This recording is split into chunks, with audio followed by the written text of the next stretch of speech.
I remember the photos clearly. Catherine at our wedding, her smile bright against the autumn leaves.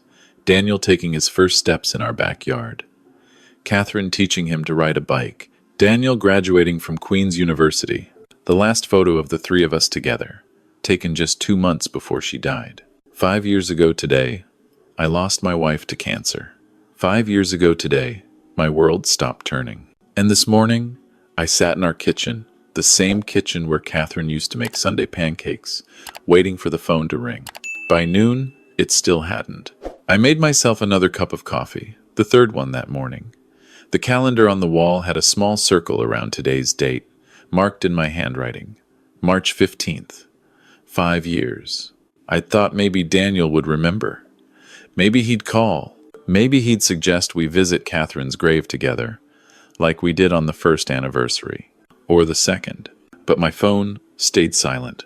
I picked it up, checking to make sure it was working. Full battery, strong signal, no missed calls, no messages. At 2 in the afternoon, I drove to the cemetery alone. The spring air was still cold in Ontario, patches of snow clinging to the shadowed areas between headstones. I brought Catherine's favorite flowers, white roses, and stood at her grave for an hour. I told her about the garden I'd been planning for summer, about the book club I'd joined at the library, about how much I missed her. I didn't tell her that our son had forgotten. I couldn't. When I got home, I tried to rationalize it. Daniel was busy. He had a demanding job as an engineering manager. He had Amanda and the kids to think about. Sophie was 10 now, and Lucas was 7. They had hockey practice, piano lessons, birthday parties. Life moves fast when you have young children. I knew that. I'd lived it. But still, 5 years since his mother died. You'd think he'd remember. I heated up some leftover soup for dinner and ate alone at the table. The house felt too big, too quiet. Catherine and I had bought this 4-bedroom home in Mississauga 32 years ago, planning to fill it with children. We only had Daniel, but that was enough. More than enough. He was our world. After Catherine died, everyone told me to sell the house. Too many memories, they said. Too much space for one person. But I couldn't. This was where Catherine had lived. Where we'd raised our son. Where we'd been happy. My phone finally rang at 8:30 that evening. Dad? Hey, sorry I'm calling so late. Daniel's voice was cheerful. Normal. Like it was just another Tuesday. That's all right, I said, gripping the phone tighter. How are you? Busy. You know how it is. The project at work is killing me. But hey, I wanted to run something by you. I waited. So, Amanda's parents have this cottage up in Muskoka. Beautiful property, right on the lake. They've had it for 30 years, but it's getting pretty run down. The deck's rotting. The roof needs replacing. The whole place needs updating. I see, I said quietly. Amanda and I have been thinking. Her parents aren't getting any younger, and they can't manage the maintenance anymore. So we're planning to help them renovate it. Major overhaul, new deck, new roof, maybe even add a bunkie for when the whole family's there. The kids love that place. That sounds expensive, I said. Yeah, it is. But it's an investment, you know. Amanda's an only child, so eventually the cottage will go to her anyway, and the kids will have it for their whole lives. Summer memories, all that. Like you and Mom gave me, something twisted in my chest. How much are you talking about? Well, we got quotes. With everything we want to do, it's looking like about $95,000. I closed my eyes. $95,000. That's a lot of money, I managed to say. I know, but Amanda's parents are contributing $30,000, and we've been saving. We can make it work. I just wanted to let you know because, well, you know how Mom always said families should communicate about big decisions. Mom, he mentioned her, finally. Daniel, I said slowly. Do you know what today is? There was a pause. Tuesday? March 15th. Another pause. Longer this time. Dad, I'm sorry. I don't. 5 years ago today, your mother died. The silence on the other end was deafening. Oh God, Daniel whispered. Dad, I'm so sorry. I've been so swamped with work and the cottage planning and I'm sorry. It's fine, I said, though it wasn't. You're busy. No, it's not fine. I should have remembered. I should have called you this morning. I should have. Dad, I'm really sorry. Like I said, you're busy. I understand. I kept my voice level, neutral. I should let you go. It's late. Dad, wait. Good night, Daniel. I hung up before he could say anything else. I sat in the dark living room for a long time after that call. The house creaked around me, familiar sounds that usually brought comfort but tonight felt hollow. Catherine's reading chair sat empty by the window. Her mystery novels were still on the shelf. Her gardening gloves still hung by the back door. And our son, the boy we'd loved and raised and sacrificed everything for, had forgotten her. But he had $95,000 for a cottage renovation. Let me tell you about the sacrifices I made for Daniel. Not because I want sympathy, but because it's important to understand how we got here. Catherine and I married young. I was 24, she was 22. I worked as an accountant at a mid-sized firm. Steady work, but nothing spectacular. We saved carefully, bought our first house, planned our future. Daniel was born 3 years later. Catherine quit her teaching job to stay home with him, and we tightened our budget further. I took on extra clients, worked longer hours. We were happy. Money was tight, but we were building something. When Daniel was 7, Catherine was diagnosed with breast cancer for the first time. She beat it. We celebrated. Life went on. But the medical bills added up. Even with insurance, the treatments, the medications, the follow-up appointments, they all cost money. We dipped into our savings. Then, we dipped deeper. When Daniel wanted to go to Queen's University, we didn't hesitate. It was a good school, one of the best in Canada. The tuition was significant, especially for an engineering program. But we made it work. I took on a second job, freelancing on weekends. Catherine went back to teaching part-time, even though she was tired, even though the doctor said she should rest. We paid for all 4 years.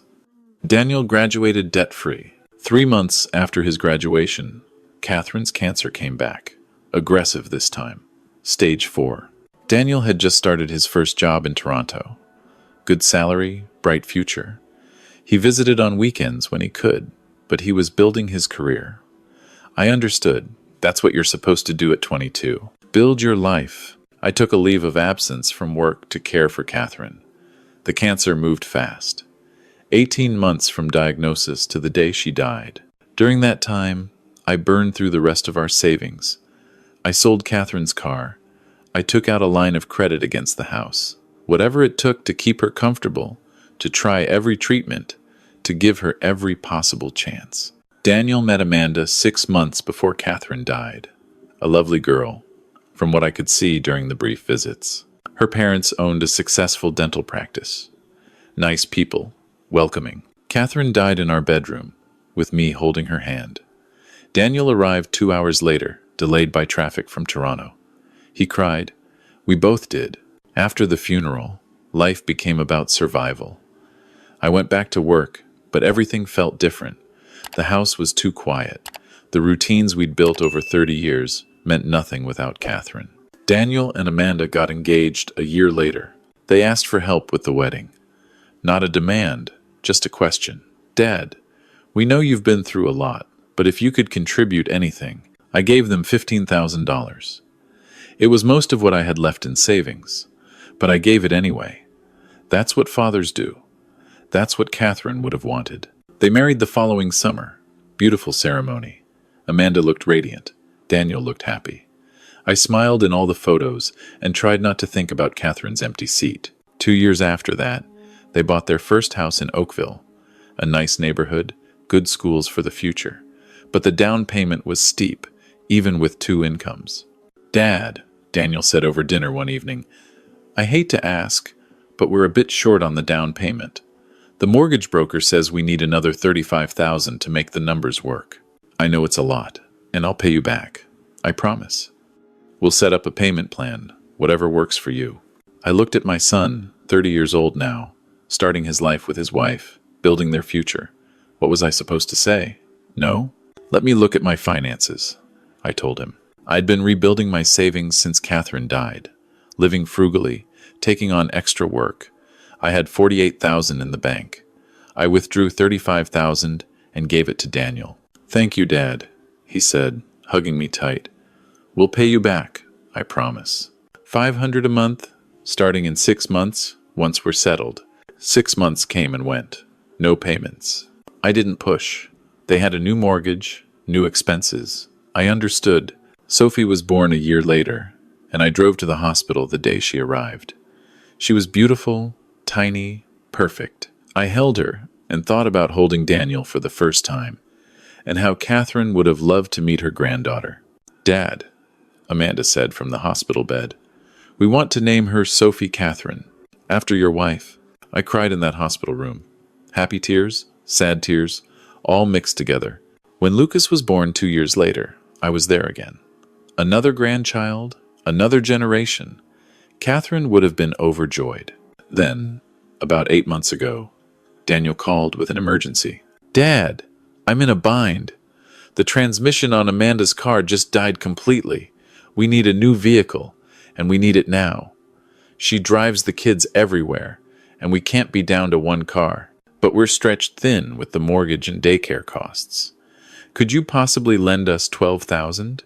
Just until my bonus comes through in a few months?" $12,000. For a car. I had $22,000 in my savings at that point.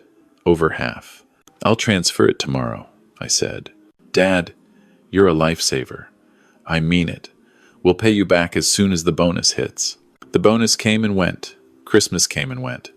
No payment. No mention of the loan. I didn't bring it up. Money was always awkward to discuss. And they had expenses, responsibilities. I was just one person, living alone in a paid-off house. I could manage. But then came today, March 15th, 5 years since Catherine died. And Daniel forgot. But he had $95,000 for a cottage renovation. The next morning, I called my real estate agent. "Robert, I want to sell the house." There was a pause. "Sell? Are you sure? You've lived there for over 30 years. "I'm sure," I said. "How fast can you list it?" "I can have it photographed and listed by the end of the week." "But where will you go?" "I'm still figuring that out. But I want to sell. Soon." "All right. Let me come by tomorrow to do an assessment." I hung up and looked around the living room. This house held my entire adult life. Every corner, every room had memories. Catherine learning to wallpaper in the dining room and getting paste in her hair. Daniel's growth chart marked on the kitchen doorframe. The dent in the wall from when Daniel accidentally threw a baseball inside. But it was also too big, too expensive to maintain, and too full of ghosts. And I was done being taken for granted. Robert came by the next day with his camera and measuring tape. He walked through every room, making notes, taking photos. "The market's strong right now," he said. "Detached 4-bedroom in Mississauga, good neighborhood, well-maintained. I think we can list at $750,000, maybe get some competing offers." $750,000. Catherine and I had bought this house for $98,000 in 1993. "Let's do it," I said. The listing went live on Friday. By Monday, we had 6 showing requests. By Wednesday, we had 3 offers. By Friday, we'd accepted an offer for $795,000, closing in 60 days.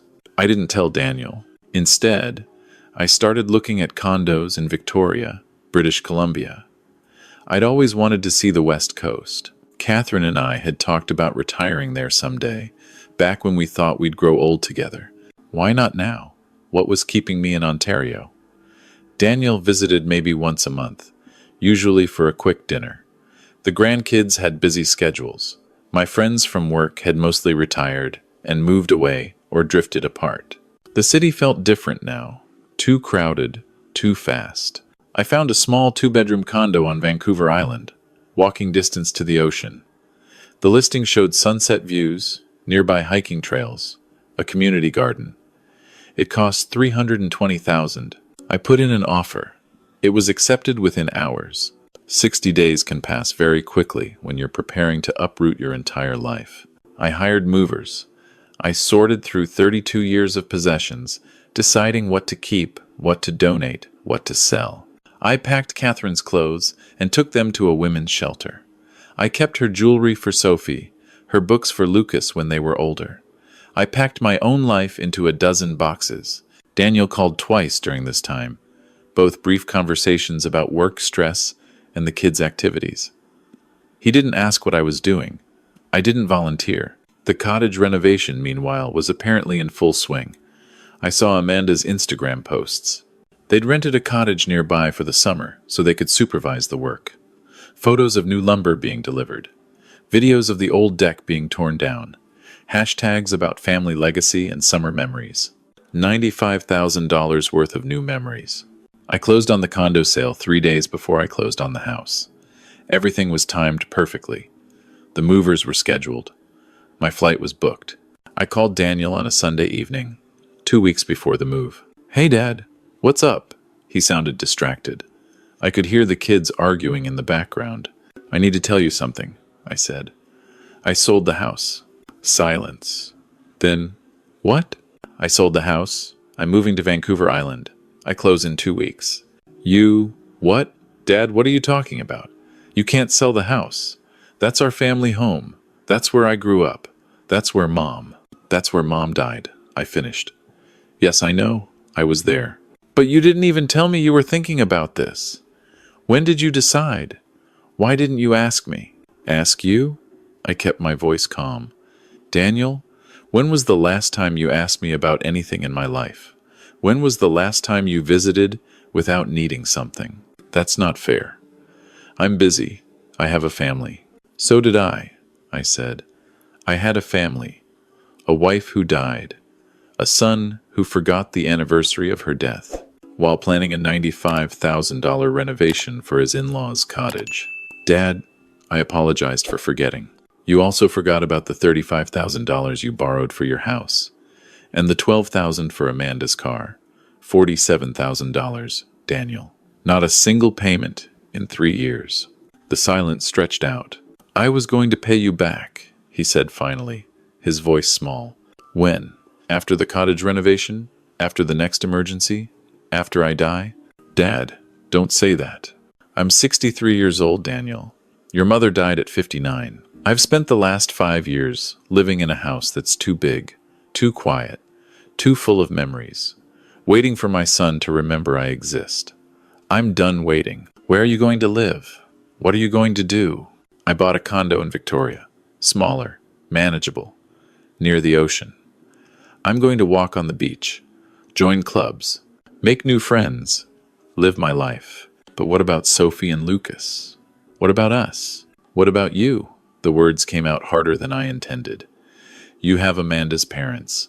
You have her whole family up at the cottage every summer. You have your life in Oakville, your friends, your routine. You don't need me, Daniel. You've made that very clear." "That's not true. Dad, please don't do this. Can we talk about this in person? Let me come over tomorrow." "There's nothing to talk about. The sale is final. I'm leaving in 2 weeks." "Dad," I hung up. My hands were shaking. I'd never spoken to Daniel like that before. Never confronted him, never pushed back. I'd always been understanding, accommodating. That's what good fathers do, right? But Catherine was gone, and I was tired of being understanding. My phone started ringing immediately. I silenced it. It rang again and again. I turned it off. The next morning, I had 43 missed calls from Daniel, 17 text messages, 3 voicemails that I didn't listen to. I turned my phone back on and sent one text. "I need space. Please respect that." Then I continued packing. 4 days later, Daniel showed up at the house. I answered the door to find him standing on the porch, looking like he hadn't slept. Amanda was in the car at the curb with the kids. "Dad, please, can we talk?" I almost closed the door. Almost. But I stepped aside and let him in. He walked into the living room, now half empty with packed boxes stacked against the walls. He looked around like he was seeing it for the first time. "It's really happening," he said quietly. "Yes. Dad, I'm sorry. I'm so sorry about forgetting Mom's anniversary, about the money, about everything." I didn't respond. "You're right," he continued, his voice cracking. "I took you for granted. I got so caught up in my life, my family, my problems, that I forgot about you. I forgot about what you've done for me, what you sacrificed. It's fine, I said, the automatic response. No, it's not fine, Daniel's voice rose. It's not fine, Dad. I've been a terrible son. Mom would be so disappointed in me. That hit something in my chest, but I stayed quiet. I talked to Amanda, he said, about everything. The loans, the cottage, all of it. We pulled back on the renovation. We're only doing the essential repairs now, and I brought you this. He pulled out his phone and showed me a bank transfer confirmation. $47,000. Transferred that morning. Full repayment, he said, plus interest, based on what you could have earned if that money had stayed in your savings. It's not enough, I know. It doesn't make up for the forgetting, for the taking advantage, but it's a start. I looked at the confirmation, then at my son. He had tears in his eyes. I don't want your money, I said. I want respect. I know, and I'm going to do better. I promise. But Dad, please don't move across the country. Please don't leave. The kids need their grandfather. I need my father. You've gotten along fine without me for years. No, I haven't. I just didn't realize it. He wiped his eyes. Amanda pointed it out. She said, I talk about you all the time, about things you taught me, advice you gave me. She said, when I'm stressed, I ask myself what you would do. You're such a huge part of my life, Dad, and I treated you like an ATM, like someone who's just there when I need something. That's what I've felt like, I admitted. I know, and I'm sorry. If you want to move to BC, I understand. You deserve to live your life however you want, but I'm asking you, please, give me a chance to do better. Let me prove that I can be the son you deserve, the son Mom raised me to be. I looked at Daniel, really looked at him. He was 33 years old, a father himself, crying in my living room, and I saw something I hadn't seen in years. Genuine remorse, genuine understanding. The sale is final, I said. I can't back out now. I know, but maybe. Maybe BC doesn't have to be permanent. Maybe it can be a trial. See if you like it. And if you don't, you have a place here, with us. We have that spare room. Or we could help you find another house. Whatever you need. I shook my head. I'm not moving in with you, Daniel. Then visit. Often. And we'll visit you. Really visit, not just passing through. We'll make it a priority. Summer trips, spring break, whatever works. The kids would love to see the ocean. They've seen the ocean at the cottage. It's not the same. And Dad. He took a breath. I want them to know you. Really know you. Not just as the grandfather who shows up for birthdays, but as the man who loved their grandmother so much, he never remarried. Who worked 2 jobs to send his son to university? Who deserves better than what I've given him? We stood there in my half-packed living room, surrounded by boxes and memories. I'm still moving, I said finally. I need this. I need a change, a fresh start, somewhere that isn't haunted by your mother's absence. I understand. But, I continued, you can visit, if you mean it, if you actually follow through. I mean it, Dad. I swear. And you need to do something for me. Anything. Next March 15th, and every March 15th after that, you call me. First thing in the morning. And we remember your mother together. Deal? His face crumpled. Deal. I accepted the money transfer.